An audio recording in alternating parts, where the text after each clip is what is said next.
Number 7، نفل عبادتوں میں تنہائی مقصود ہے۔ حدیث میں آتا ہے کہ آپ صلی اللہ علیہ وسلم اپنے گھر میں نفل عبادات ادا کیا کرتے تھے جبکہ آپ کا گھر بہت چھوٹا تھا۔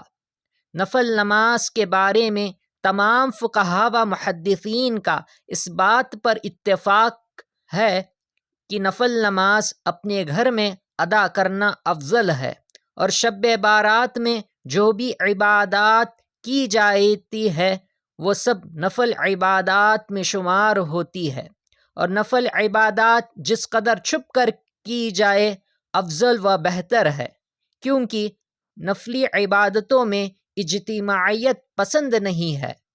اس لیے اس رات نوافل، ذکر، تلاوت اور دوسری عبادات اپنے اپنے گھر میں ادا کرنا چاہیے۔